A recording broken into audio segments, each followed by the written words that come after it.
award conversation. They already gave it to Luka already. Like it's Luka's to lose every year, right?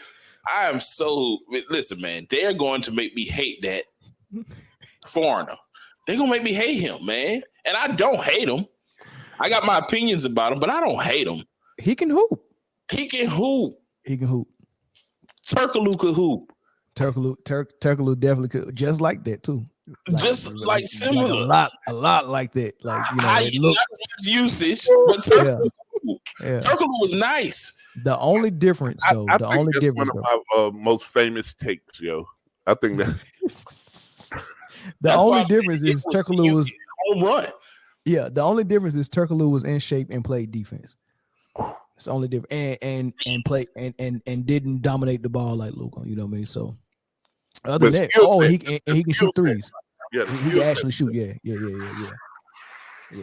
Turkaloo might be better than him, to be honest with you, but it's not right out of there. Right now, to me, it's a 2-horse race for MVP, yo. Okay. And Greek Freak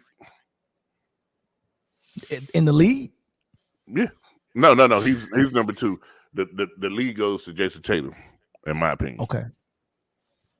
How you feel about this, though? I like it. And I got a little bit of recency bias, though. That fat dude in New Orleans ain't fat no more. He missed a lot of games at the beginning of the season, though, so he got some ground to make up. He got some ground to cover, but he's making it. He's trying to make it up. Yeah, and it's crazy because so I wanted somebody else. Y'all know I can't say it. Yeah, if I say it, then I'm. But Jason Tatum goes with the dude. So, but he's actually really hooping. Like, yeah, he is. He's the best player on the best team. Right. I like it, man. I'm not mad at that, Jason Tatum. Yeah. And that's another one that they're not even going to ever talk about. They're not going to ever talk about Kevin Durant. The last 10 games they're 8-2. So the one thing they're number 4 in the East right now. The knock on Durant, right, is what they do when they just don't like you, right? It's what is he doing different? He's been playing at this level for so long.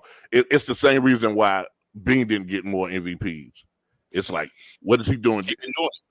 He's the best right now. He can't do it. He can't get any better.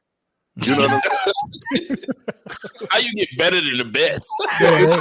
They want him to grow a third arm and be out there like, oh man, he's making middle arm layups now. He shot granny shots all game and scored 55. Like, what do you want this man to do? Middle arm layups.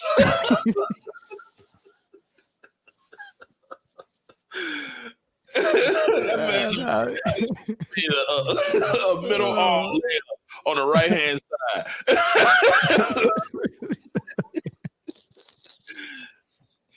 Yeah, so crazy.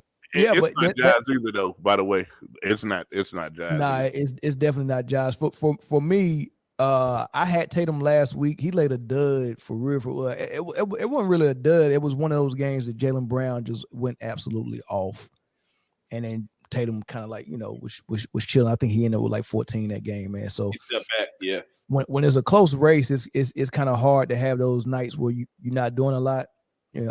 Hopefully, by the time that the race heat up, we forget about those type of nights and we just looking at the big picture. But for me, I don't have anybody whose team is below 6 in their conference. You shouldn't. In there. So that includes Luka. That includes Steph.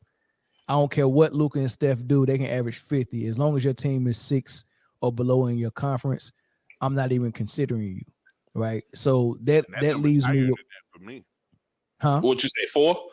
3. If you 3? If you ain't in the top, there's only 30 teams in the league.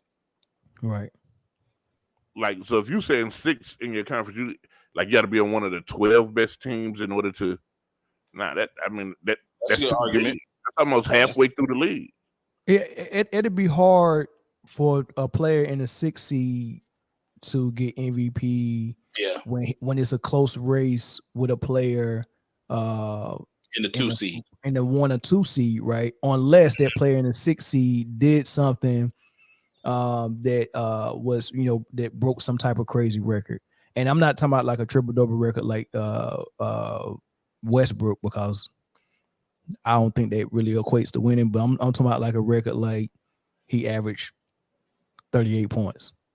That would be great. Like for me, the only way that you shouldn't have to be on one of the top 3 teams on either side is like, say for instance, your team was let's go Hornets, right? You play for the Hornets, and then the best player on the Hornets, who we would say is LaMelo Ball, gets injured. Mm-hmm. And then you lead this team to like a 7 seed in the playoffs. And in a first round upset. Yeah. I would, then you could get some looks. I still would, you know what I'm saying? Like you would have to be like out of your mind type crazy. Well, but that's still only one metric though, right? So for MVP, if they really wanted to come down with like a criteria, I think the data points they would look at, for me, the data points I would look at, one of them is team success. Absolutely. Right? It gotta be. It has to be. Got to be team success, right? But then the second data point I would look at is peer-to-peer success. Like how valuable are you to your teammates? Did you elevate someone on your team to the All-Star game for the first time? Or is your coach in the coach of the year running because of you? Like, I'm not talking about like you joined the All-Star and y'all both made All-Star. I'm talking about you drafted someone and they played under you for 2 or 3 years, and all of a sudden now you got him step that game up, making All-Stars. So prime example of that would be Scottie Pippen. Did you elevate a coach, a first-year coach like Phil Jackson, and a draftee like Scottie Pippen to be an All-Star? Did your success bleed over to your peers, right? So that's the second metric. Name 2 people who done that. That's not Michael Jordan. 2 people that done that. I would say Steph with Clay. I would say Kevin Durant when he had Westbrook and Harden, or we'll just go Westbrook.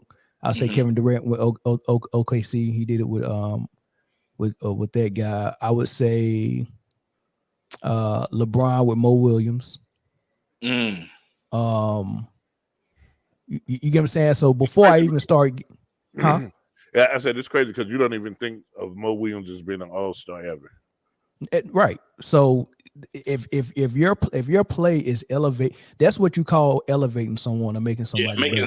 Really making somebody better. Did you take a non-All-Star and make him an All-Star because of how well you're playing and motivating your team, and is your coach getting success as well, right?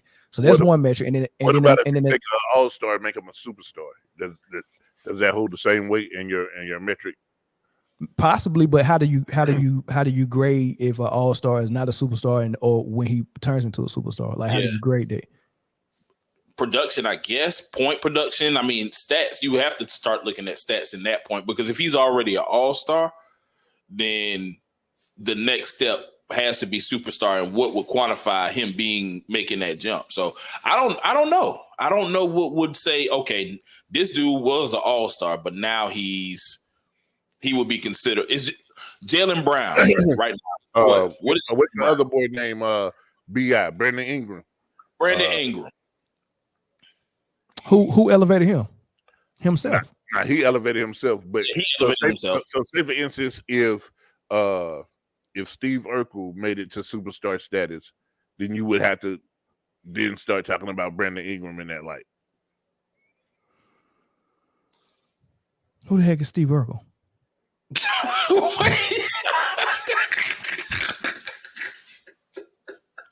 Man, you know who Steve Urkel is. I know who Steve Urkel. Who's Steve Urkel? On the Pelicans? Yeah, McCullum. Yes. Why you call him Steve Urkel? Because he looked like him. Man, that dude did not look like the devil Steve Urkel. Man, pull up him and pull up Jaleel White right now on your phone. Pull him up on your phone, yo. Real life. No, man, I was in the middle of Real. dropping some knowledge, man. We was in a real NBA conversation just now, but so I'll pull them up. I'll pull them up. But team success. Like, do that real quick. I do it. Team success, peer-to-peer success from your teammates and your coach, right?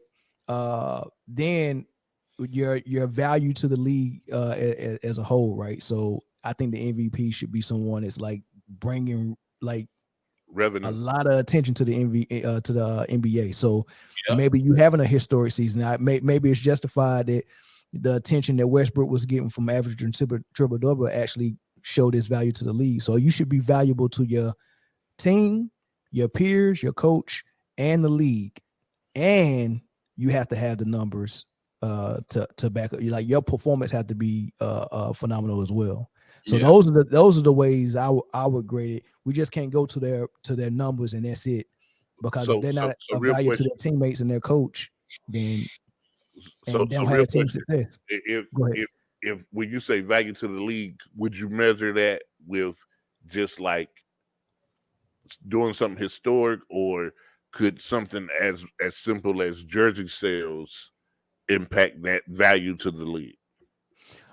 I wouldn't put a quantitative value on it. I think it's like one of those things that you like, just the buzz itself. Like are people if that game is on prime time, like what the numbers are doing, or just kind of like, hey, people are talking about player X. Such and such. Yeah, player X been really tearing up the league. He been killing everybody. Like, would it just take the buzz, or would it be like, okay, this guy, he's getting 1.3 billion every game that he plays, even if he's playing against a small market team? You know, does that type of stuff, does that NBA, is that league-wide impact, or is that just something specific to his team? I don't know. I mean, because that's tough, man, because you remember how China was supporting Yao Ming when he was that was crazy. so I don't know. I don't know, man. I just think the buzz is obvious a lot of times, man. Like the buzz is there. It ain't just who the media is talking about. It's just, it's the buzz is there. Are you box office? Like, do people want to see you for real? Like, and it could be different things, man. Like, I think Zion is box office.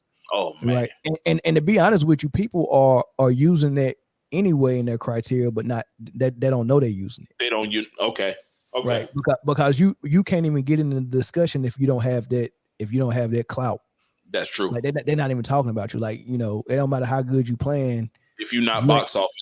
Yeah. If Ja wasn't box office, yeah.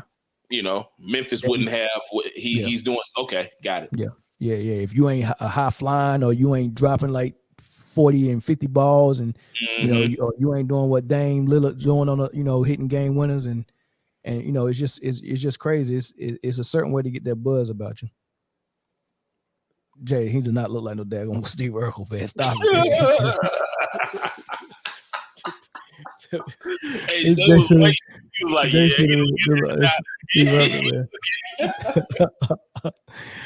so hold on, Zoe. Did you know who I was talking about? Absolutely, instantly. That man looked like that man, right or wrong. He definitely, him and Jaleel might be cousins, for real. Like first cousins. I ain't talking about like I just met you at the cookout, the family reunion. Like they could definitely their mamas are sisters. Yeah, their mama's sister. Go ahead and call in, Chris, so I can hear it. He said he got a criteria for MVP. So none of y'all think Luka is in that discussion. He's never seriously been in the MVP discussion ever. So what's so bad? But why though? Because he's Luka. Euro man, bro.